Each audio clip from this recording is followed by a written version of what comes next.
Hi everyone! So, ting paniod to na po di ay diriya sa Austria and mao din niya ko ang lutuon karon. So, by the way, nag-craving ko og adobo. So, nakakita ko og video ni Richard Gomez og iyahang anak nga nagluto sila og adobo. So, mao to nag-cravings ko and magluto pud ko karon og adobo no. So, nag-prepare na dai ko diriya og mga lamas. So, by the way, duha ra jud ni kalamas ako ang gamiton or naay paminta po di ay.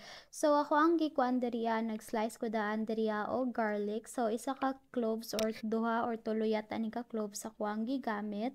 Kuan pod nag-slice pod dai ko diriya og onion pero wala ra nako gigagmay kaayo, muragi half lang nako pagtunga ang onion. And then by the way naa pod di ay kuan diri kanang meat. So by the way kani di ay na adobo nga ako ang lutuon karon is para ra ni sa kuha kaya ko ang partner kay naa pa siya katong noodle pasta kagahapon. So since siya ang nagluto kagahapon sa iyang pagkaon and then daghan pud siya og giluto and then naapay salin and ipakita pud nako sa inyo ha later kung unsa ko ang ginapasabot kay ako pud siyang initon para sa iyaha kay paunahon ako siya kaundaan kay ako ang pagkaon is tama-tapa pud na dugay mahuman and gusto pud ko sa gawas mukaon karong adlaw. So by the way, nindot ang weather karon and then diri na part is ako arang gitanggal sa cellophane ang katong karne and gihugasan nako og taman diri kay kana sa mga blood or dugo sa karne is medyo baho siya or medyo langsa so ko nang gihugasan and then ako ano dayog gi-slice diri so gidagko lang nako og slice dili pud kayo gamay dili pud kayo dagko tama-tama lang na pagka-slice and so, yun adira di ako ang ginabuhat diri ano kay ako ang partner ganahan siya or favorite jud niya na kaunon every lunch kay kanang pasta noodle na mura siya kanang macaroni salad nga ginabutangan og kanang um, spaghetti sauce ingon ana, tomato sauce ingon ana. So diri ana part is ako ana pong gibalikan og hugas ang katong karne kagaina and then after dayon ako diri og hugas sa karne kaya ako ano dayong i-prepare ang katong lutuan nako. So gion ra nako ng exhaust fan dira og kanang light niya and then nagkuha na dayon ko og lutuan.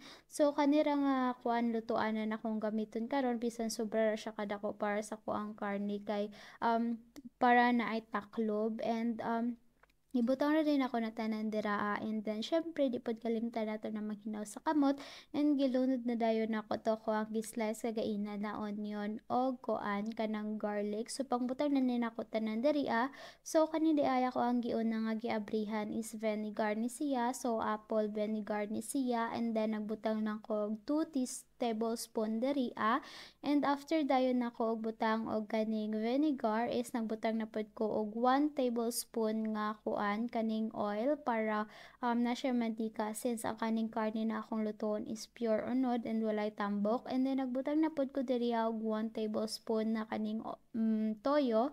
So ang kaning nga toyo is dili kayo nako favorite and by the way nagbutang na pod ko diri og powdered na kanang pepper and then nagbutang na pod ko diri og paprika gamay para naa siya halang-halang since wala mi sili diri sa balay and nagkuha na pod ko og baso and gibutangan ako og gamay nga tubig para lang maluto jud ang karne and nagbutang pod ko og gamay nga asin and then na-realize ako nga nakulangan pa ko sa kuang gibutang so magduwag na pod ko dra og katong ground or katong buon na pepper para naa lang siya kanang design og dili ra kayo boring ako ang kanang adobo kay kulang og mga sagol. So diri guys gitrapuhan na akong counter pick aside and then ako ang gitransfer sa baso ang katong leftover na oil sa pan and then diri ako initon or i-warm ang katong pagkaon sa akong partner. So kuhaon sa nako dito sa my refrigerator or freezer ay refrigerator di aircon sa freezer kay sharog di mag-ice. So by the way,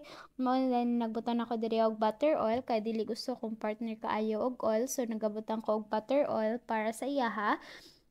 Nga nag-scoop na dayon ko diri og kaning macaroni nga katong ambot yung si tawag ani sa akong partner more siya spaghetti pero dili pang spaghetti ang iyahang pasta macaroni siya pero basta naglibog ko and then later na human na dayon ako og warm iyahang pagkaon and then ako na dayon nang gibutan dira sa iyahang plato and ako na dayon nang i-serve sa iyaha. So by the way busy kayo siya sa iyahang trabaho karon so mo nang dito lang siya nagkaon sa atubangan sa iyahang computer and diri apod na part is nagkuan na pod ko nag double kuan ako multitask na ko diri so nagkuan lang ko diri og kanang kettle kay magkuan ko og tea niya. So iyahang tea na gina-prepare nako is dili every kada inom niya magbuhat or tea og tea. So ginapuno ni nako takore diri or kaning kettle, and then nagabutang nako og tea, and then gina-flavora na pud nako og sugar ay kanang sugar. So mao na din ang porma sa adobo. So by the way karon di ay is wala ko nag-rice, and then nag-decide ko na mag-egg na lang ko karon, and mao na dayon ni sa pikas nga gamay na kaldero, sa pikas kilid is egg na siya, and then mao ni nito akong adobo. And so far lami-lami siya tan-awon no, and lami jud siya, as in literal jud nga lami kayo na maka cravings jud. So by the way naana day ko diriya sa gawas karon, and then I think diriya na lang pud taman, hapit na mahuman akong video, and nagkaon ra ko isa diriya kay nahuman na naman akong partner, and then mao ra din ni ako ang routine pag busy ako ang partner. So I think daghan kay salamat sa sa pagtan-aw sa ko ang mga Facebook video, sa ko ang YouTube video. Please don't forget to follow my Facebook page o paki-subscribe sa ako ang YouTube channel. So thank you. Choose.